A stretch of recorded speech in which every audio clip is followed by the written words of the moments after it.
Radha Swami. Our human body is like a sinking ship. Those colossal steamers, when they sink, they do not sink in a moment. Some of them they take months.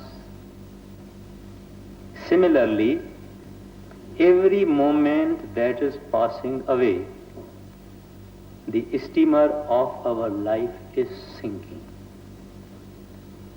When we say, this is my 58th birthday, and we enjoy the birthday occasions, make merriment, invite friends, etc., etc. A Muslim mystic says,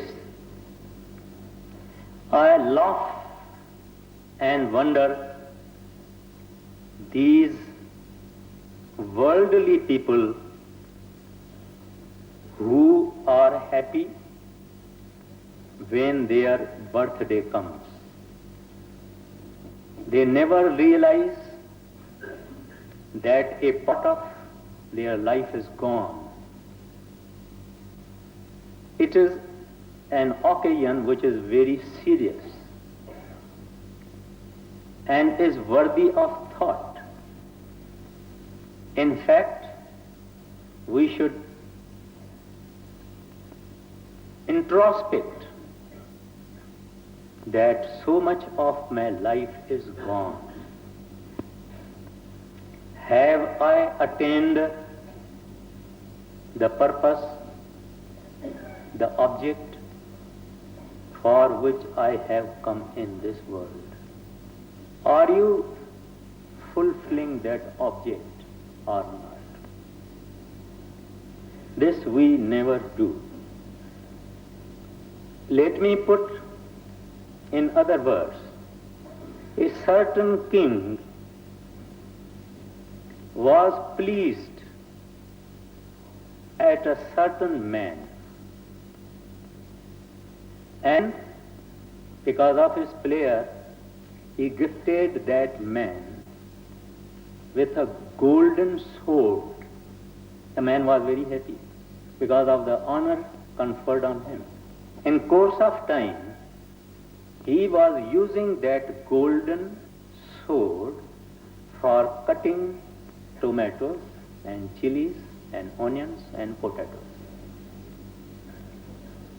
Instead of using a knife worth $1 or half, he was using that golden sword for that purpose. This is exactly what we do. This precious life we are wasting away in accumulating something which shall not accompany us. We do not remind ourselves of the fact that we were born and logically we must also die. When a friend gives some present to another, we tell him, many, many thanks, I am deeply grateful to you. Have we ever felt like this in respect of the Lord?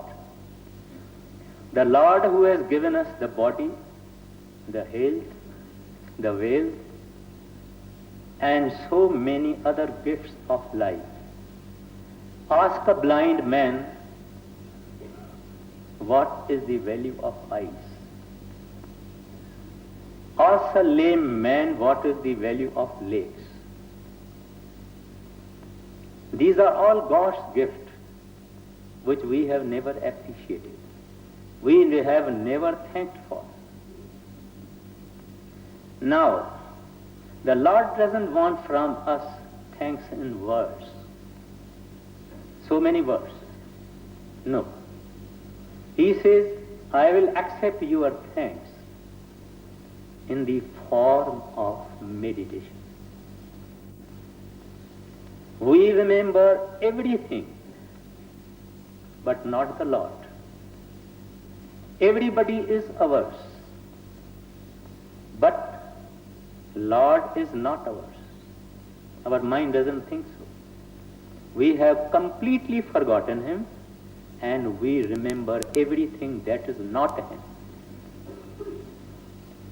That is the real position.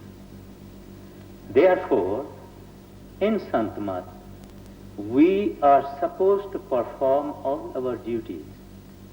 A mother towards his children, a father towards his children, a wife towards her husband, a husband towards her wife, his wife and children.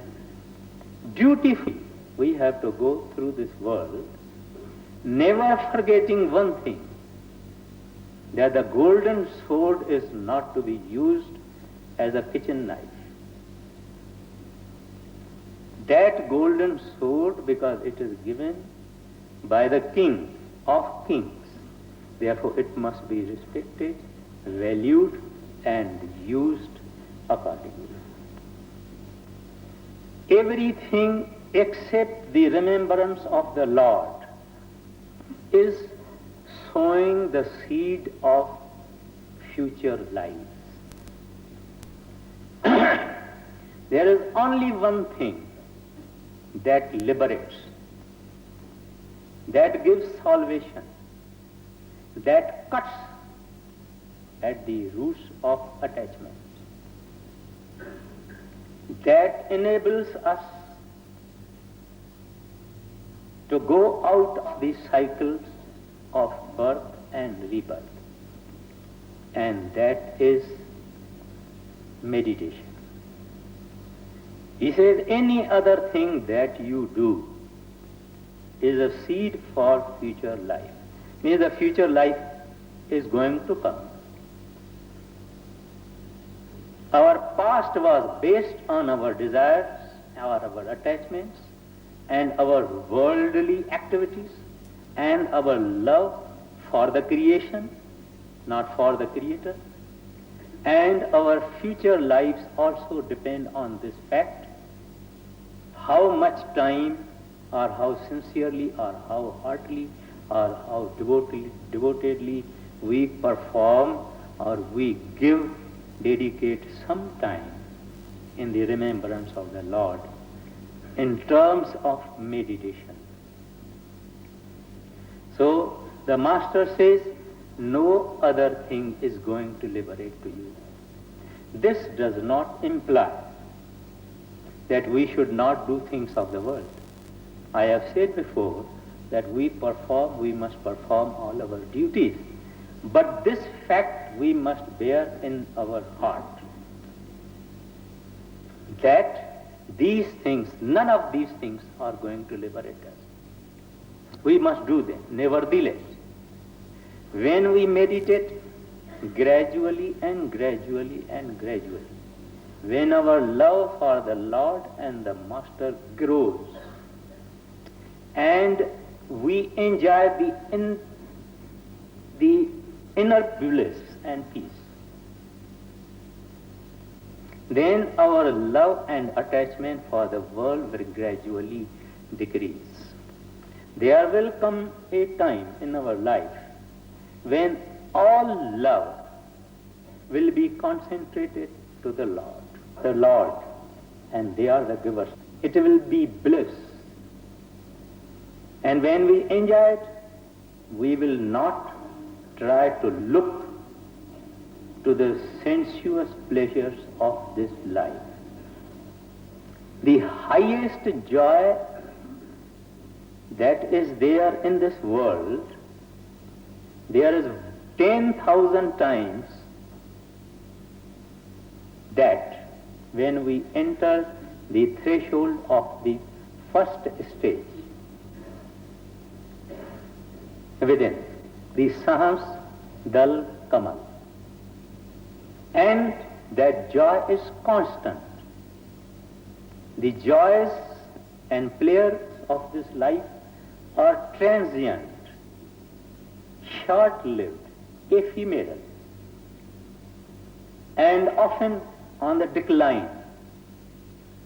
but the joy that we get from going within and contacting the Nam and Shabad ever increases and increases and increases. That color never fades.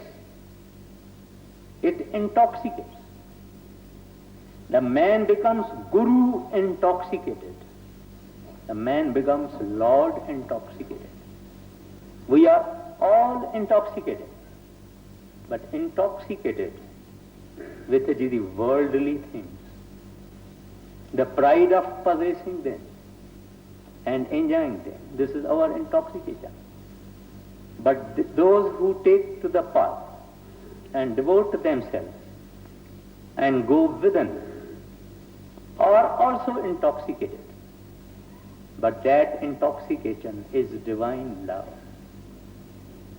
that never diminishes and ever increases. So that is our duty. नाम दान का